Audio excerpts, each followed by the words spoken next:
जी hello viewers. मैं हूं कमर चीमा अपने यूट्यूब चैनल कमर चीमा के साथ। व्यूअर्स, जो इम्पोर्टेंट चीज़ें डेवलप हो रही हैं जिनको समझना ज़रूरी है और जो चीज़ें हमें मदद कर सकती हैं कि हम अगले 5, 10, 15, 20 साल को देख सकेंगे कि कैसे फ्यूचर प्रिडिक्ट हो रहा है, उस पर ज़रा बात करता हूँ। आपको पता है, और इसके लिए इंडो पैसिफिक को समझना बहुत ज़रूरी है। एक खास डेवलपमेंट हो रही है कि जो यूरोपियन नेवीज हैं, जैसे कि मेरे टाइटल से आपको नजर आ रहा होगा, जो यूरोपियन नेवीज है वो इंडो पैसिफिक आ रही है। और मजे की बात है, हर नेवी जो है ना वो अपना लॉजिक दे के आ रही है, अपनी लॉजिक दे के आ रही है। फॉर इंटरनेशनल लॉ ये नेवीज कहती हैं जी कि since we believe in open and free navigation and seas, open and free seas की हम बात करते हैं, सो हमें डेफिनेटली वो जो ओपन एंड फ्री सीज हैं और जो फ्रीडम ऑफ नेविगेशन है वो हमें चाहिए। That is why we are going in Indo Pacific. लेकिन मजे की बात यह है कि ये सारे के सारे अपने लॉजिक दे रहे हैं। मिसाल के तौर पे जो फ्रेंच नेवी है, लेकिन इसका बेनिफिट इंडिया को हो रहा है। तीन बेनिफिट्स इंडिया को होंगे जो मेजर मैं डिस्कस करूंगा। वैसे तो बहुत बेनिफिट्स हैं, उसके नीचे फिर बहुत सारी चीजें डिस्कस हो सकती हैं। दैट इज, वो सनजू कहता है ना कि इंडियन चाइनीज मिलिट्री स्ट्रेटेजिस्ट कहता है, know yourself and know your enemy and you can win 100 battles. So आपको जानना है पड़ेगा कि आप क्या हैं, आपके दुश्मन क्या हैं, आपके इर्द गिर्द क्या हो रहा है, so that at least you know what's going on around you, ताकि आप अच्छा प्लान कर सकें। अगर आप चीजों को अच्छे रीड नहीं कर पाएंगे, आप चीजों को अच्छे से समझ नहीं पाएंगे, तो आप अच्छे से प्लान कैसे कर पाएंगे। सो जारी बात है, ये सारी नेवीज जो है ये प्लान कर रही हैं, ये समझ रही हैं एक दूसरे को। ये इस खित्ते को समझ रही है, चाइना को, इंडिया को समझ रहे हैं। So this is something very interesting is going on in this part of the world. So सबसे पहले तो मैं फ्रांस की मिसाल लूं। फ्रांस का एक फ्रिगेट है प्रेरिल नाम के नाम से, जो एशिया पैसिफिक में, और वो पार्टिसिपेट करता रहता है, और वो कह रहे हैं अपनी नेविगेशन करता रहता है। और वो क्या कहते हैं, वो कहते हैं क्योंकि यूनाइटेड नेशन सिक्योरिटी काउंसिल की नॉर्थ कोरिया के ऊपर सैंक्शंस लगी हुई हैं, सो ये जो हमारा वहां पे जाना है ये बहुत जरूरी है। और ये हमारी जो इंडो पैसिफिक रीजन की जो सिक्योरिटी है ये उसके लिए बहुत जरूरी है। और हम यूएन सिक्योरिटी काउंसिल की जो इम्प्लीमेंटेशन है उस वो करवाएंगे, क्योंकि उनको खतरा है कि शायद नॉर्थ कोरिया जो है वो साउथ कोरिया पे हमला ना कर दे। नॉर्थ कोरिया में एक अनइलेक्टेड अथॉरिटेरियन बंदा बैठा हुआ है, मिस्टर किम, और वो समझते हैं कि शायद ये जो है वो मामलात ना खराब कर दे। हालांकि ऐसी कोई बात तो नहीं है, लेकिन बेसिकली चक्कर क्या है कि इंडो पैसिफिक बहुत बड़ा है, starting from the Horn of Africa and going to the western coast of Americas, north and south. So it's just a long way. So वो समझते हैं जी कि इसमें अब अपना होना चाहिए। लेकिन above all, जो जो फ्रांस को फ्रैंकली स्पीकिंग जो एडवांटेज है, जो कि बाकी किसी को शायद नहीं है, वो ये है कि यहाँ पे new Caledonia and French Polynesia, इनके आइलैंड्स हैं, 6-7 आइलैंड्स हैं, जिसके ऊपर दैट्स व्हाई वो कहते हैं कि ये we are part of this region. इसके ऊपर मैं फिर किसी दिन बताऊंगा आपको, फ्रेंच इंडो पैसिफिक।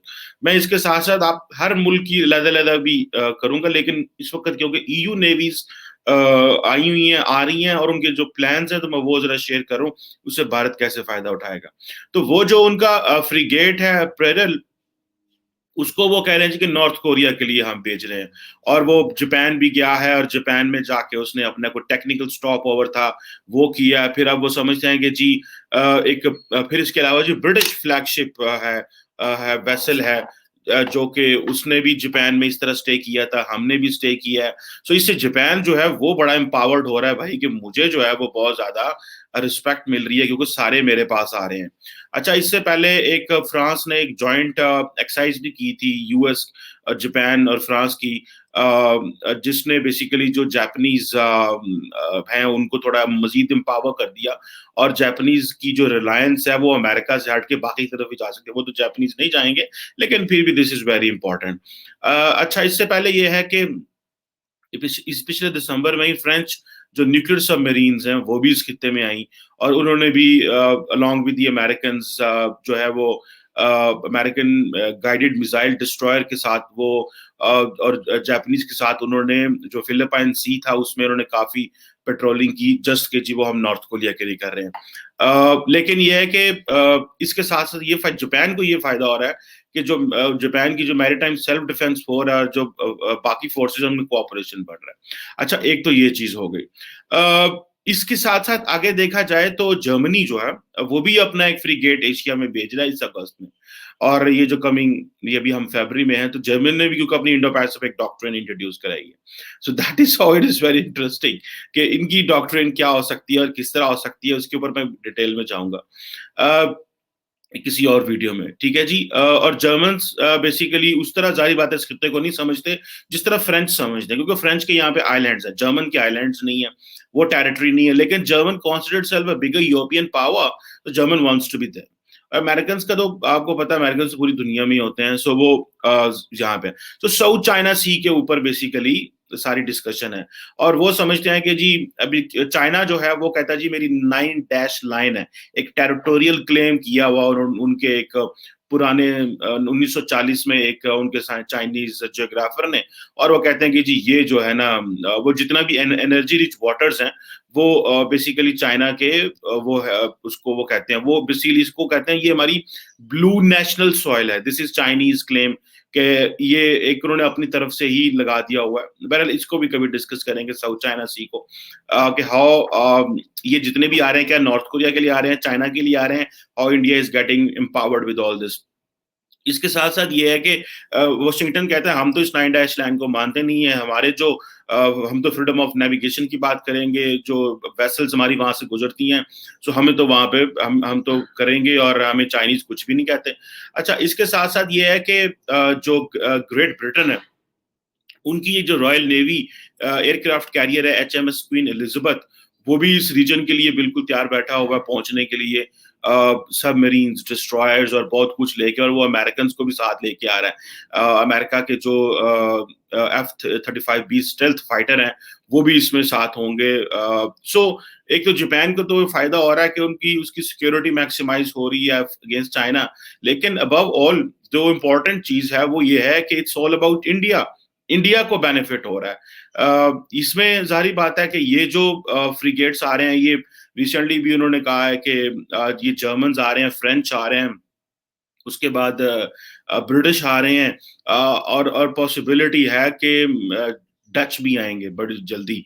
सो ये तो नेवीज हैं जो जारी बात है कोऑपरेट करेंगी, कोलैबोरेट करेंगी with Indians and Japanese, because यहाँ पे बात हो रही है एशियन नेटो की, यहाँ पे बात हो रही है ट्रांस अटलांटिक क्वाड की, यहाँ पे बात हो रही है साउथ चाइना सी को कैसे करना है। लेकिन यहाँ पे असल जो चीज है, they are coming here not just in Pacific, they are coming in Indian Ocean as well. So when it comes to Indian Ocean, तो इंडिया के लिए तो बेनिफिट्स बन गए सारे, खड़े हो गए, और इंडिया को तो एडवांटेज हो गया इसका कि भाई ये सारे लोग जो हैं ये हमें पावर करेंगे।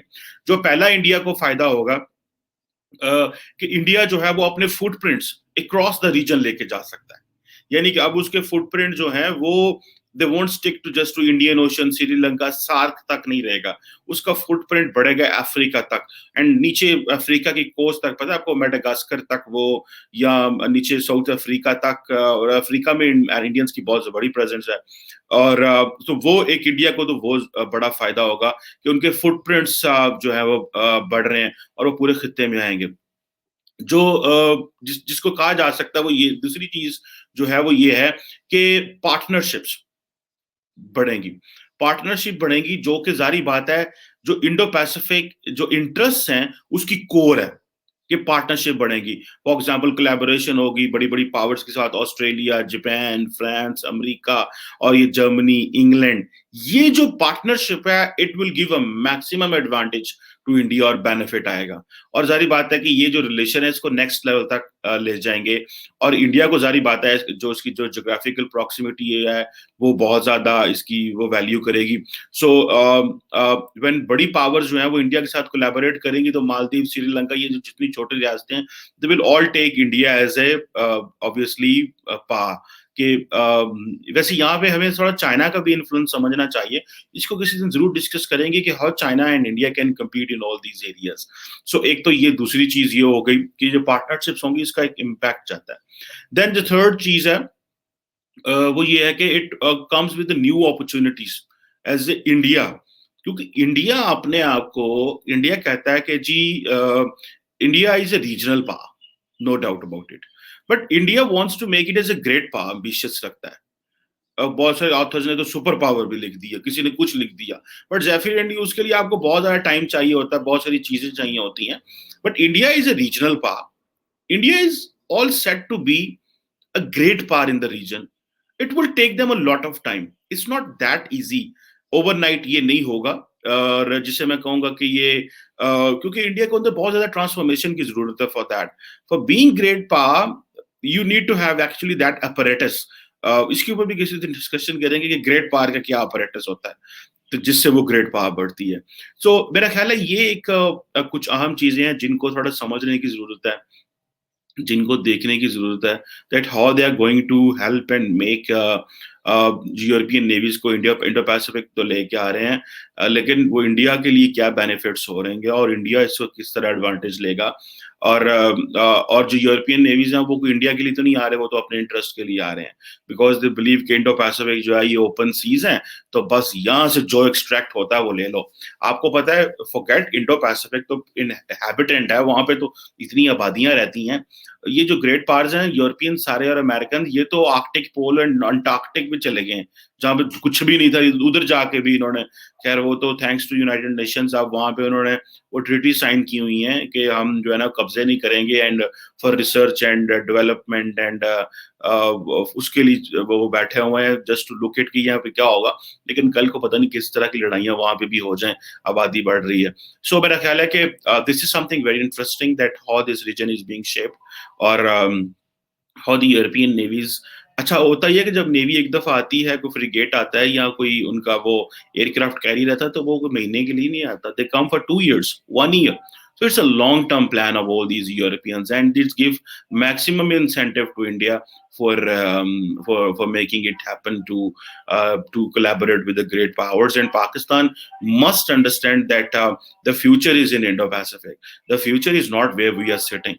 Our future is in Indo-Pacific. How we collaborate with the Asian Pacific countries in the region, how we collaborate with the great powers to be there, that is important, and that makes sense. That needs to come in our policy making. Thank you very much.